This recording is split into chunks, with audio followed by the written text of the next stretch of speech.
भूमिका. तुषक किरणांसह सूर्य उगवतो आणि अंधाराला पळवून लावतो.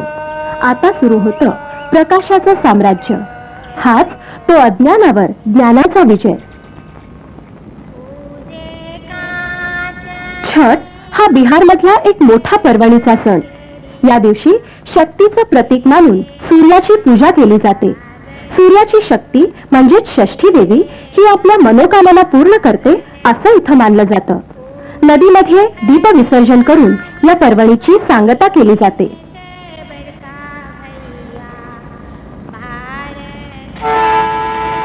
बिहारमधल्या समस्तीपूर जिल्ह्यातलं एक गाव रोसडा.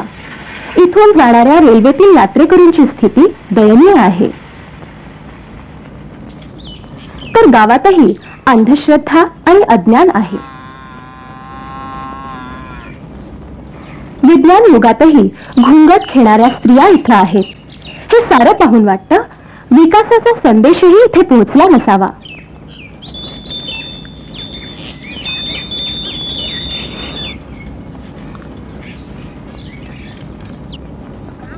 पण रोसडाचा हा एकच पैलू नाही.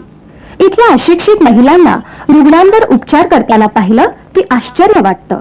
या महिलांना बक्सेवाली बाई असं म्हटलं जातं.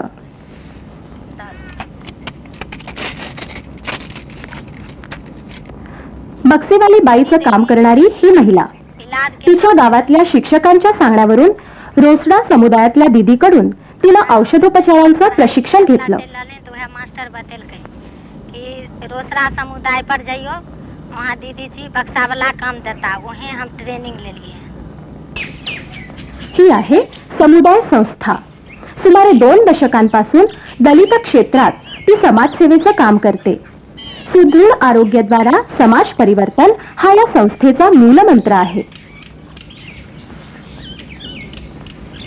या संस्थेने आपल्या नावाचा कोणताही फलक लावलेला नाही. त्याविषयी संस्थेचे संस्थापक शुभपती सांगतात, संस्था अधिकाधिक समाजाभिमुख होण्यासाठी संस्थेने फलक लावला नाही. त्याने लोकांना ही संस्था जास्त जवळची वाटायला लागली. ती समाजाचा एक भाग मानली गेली पाहिजे म्हणून फलक लावण्याचं टाळलं आहे. हमको लगता है कि यह संस्था एक अलग चीज है और हम कुछ अलग हैं, ऐसा नहीं, बल्कि हमारे समाज का एक हिस्सा है, तो इसलिए हम बोर्ड नहीं लगाते.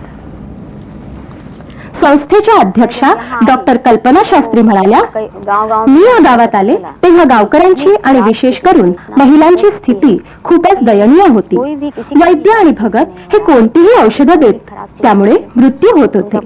महिला या कुटुंबाचं केंद्रस्थान असतात. त्यांचं शोषण होत होतं. त्यामुळे मी त्यांच्याद्वाराच इथे आरोग्य सेवा चालवण्याचं ठरवलं. त्या जागरूक झाल्या की कुटुंब आणि समाज सुधारू शकतो. ज्या स्त्रियांची आरोग्य सेविका म्हणून निवड केली जाते त्यांना संस्थेच्या मुख्य केंद्रात आरोग्य सेवेचं प्रशिक्षण देण्यात येतं. की महिलाएं ही परिवार की एक सेंटर है, एक केंद्र है, और वही शोषित है, वही दबी हुई है. उसकी अभिव्यक्ति को मारा जा रहा है. तो अभिव्यक्ति को आप दबा रहे हैं तो वो जरूर विकृत होगी. ऐसी दबी हुई अभिव्यक्ति की महिलाएं अगर जागरूक होती हैं, वो संवेदनशील होती हैं समाज परिवर्तन के प्रति, तो पूरा समाज बदलता है, परिवार बदलता है. इसलिए महिलाओं से शुरू किए. गांव की मीटिंग में जिन औरतों को तय किया जाता है स्वास्थ्य सेविका बनने के लिए, उन औरतों को हम अपनी संस्था के केंद्र पर, यहाँ मुख्य केंद्र पर बुलाते हैं और उन लोगों को स्वास्थ्य शिक्षा और इलाज का जो हम लोगों ने तरीका डेवलप किया है उस तरीके को सिखाते हैं. जब ये प्रशिक्षण पूरा होता है तो ये स्वास्थ्य सेविका बनके गांव में जाकर के काम करती है. प्रशिक्षण घेणाऱ्या या महिला अशिक्षित असल्यानं समुदाय संस्था त्यांच्या आरोग्य शिक्षणासाठी वेगळी पद्धत वापरते. डॉक्टर कल्पना शास्त्री यांनी चिन्हांचा वापर करून एक चार्ट तयार केला. तो या महिलांना दिला. विविध आजारांसाठी दिलेली ही चिन्ह औषधांच्या बाटल्यांवरही लावली आहेत. त्यामुळे कोणत्या आजारावर कोणतं औषध द्यायचं हे या अशिक्षित महिलांना पटकन समजतं. हे काम जोखमीचं असलं तरी समुदायामध्ये मिळालेल्या चोख प्रशिक्षणामुळे महिला ते विनासायास करू शकतात. तो इसमें से दवा निकाल के दिया जा सकता है. तो इस तरह से ये चिन्ह कौन चीज का है बताओ? ये की बनल छे? की बनल छे? की बोला मच्छर बनल छै, भैंस नहीं ना बनल छियै। हाँ, एहि में सूंड लगल छियै, सूंड छियै एकर मतलब कीड़ा मच्छर।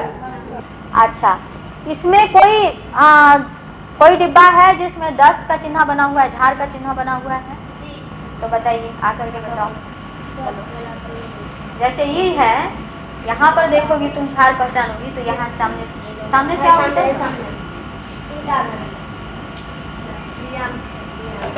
हाँ, ये दस्त का है ना।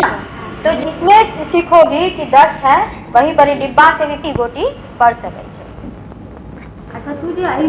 प्रशिक्षण घेणारी आरोग्य सेविका कमलादेवी सांगते, मी समुदाय संस्थेत जायला लागले तेव्हा पतीसह माझी सगळी घरची माणसं नाराज होती, पण मी प्रत्यक्ष काम सुरू केल्यापासून त्यांना माझ्या कामाची खात्री पटली आहे। दवाई के सीखे आप केहन छियै? जब 2 महीना आवेला भ गेलै तब केहन लोग की कहै? आप कहै जे बढ़िया शकील बुद्धि सिखलखिन, अब लोग बुझै छै। हाँ, आ तोहर पति ओना की करै छै? आप बढ़िया से अब आबै ल दै छथिन। ओना कमबै छै केना तोहर पति? ओनाहिते करै छथिन अखन। दारू तारी पियै छै? हाँ हाँ, दारू तारी पियै छथिन। दुसरी एक आरोग्य सेविका कलशा सांगते, या प्रशिक्षणाने माझं ज्ञान तर वाढलंच, पण त्याचा उपयोग लोकांनाही होतो। मी गावागावात जाते, शिवाय बाहेर गावाहून येऊन लोक माझ्याकडून औषधं नेतात। बीमारी में दलिए जे दवाई मिलले से दे तलिए, सब कहे बहुत बढ़िया दवाई। जानकारी भेले जादव टोला में ओहो आर एक आध 2 गोटा लग गेले, ओहो आर कहलके दवाई बढ़िया।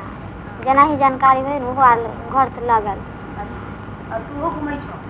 घुमै छी हम 1 घंटा अपना टोला भर में घूम जाए। या सेविका सुदृढ असतील तरच त्या दुसऱ्याला सुदृढ करतील, हे लक्षात घेऊन संस्थेत त्याला योगाभ्यास तसंच मनोरुग्णांचे काही उपचार आणि स्वच्छतेचं महत्त्वही शिकवलं जातं।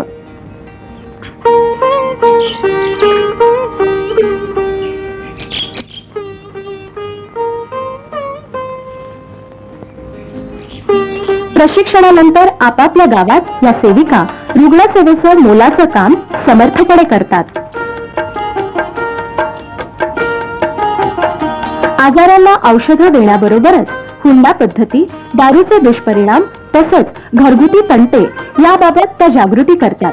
त्यासाठी सामूहिक चर्चांचं आयोजन केलं जातं।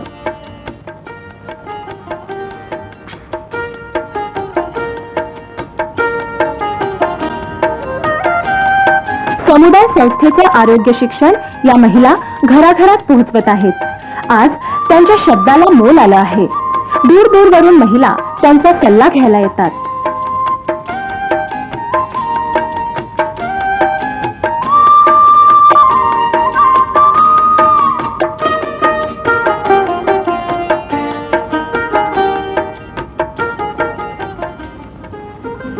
त्यामुळे परिसर स्वच्छता आणि स्वतःची स्वच्छता याविषयी लोक आता जागरूक झाले आहेत। पूर्वी एकाच तळ्याचं पाणी जनावरं आणि माणसंही पित असत, आता तिथे पंपाने पाणी आणलं जातं।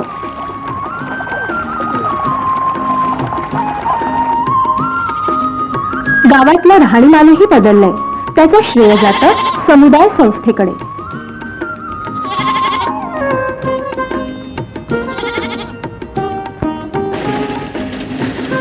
अनेक रूढी परंपरांमध्ये जखडलेल्या आणि जोखडाखाली जगणाऱ्या या महिला आता चौकटीतून बाहेर पडू लागल्या आहेत।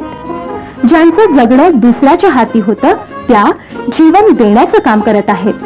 पण हे काम इथेच संपत नाही, आता तर कुठे नुसती सुरुवात झाली आहे।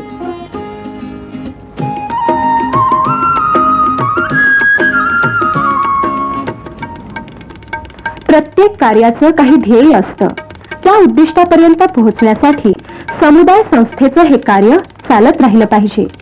एका गावातून दुसऱ्या गावात, दुसऱ्यातून तिसऱ्या असं पसरत राहिलं पाहिजे।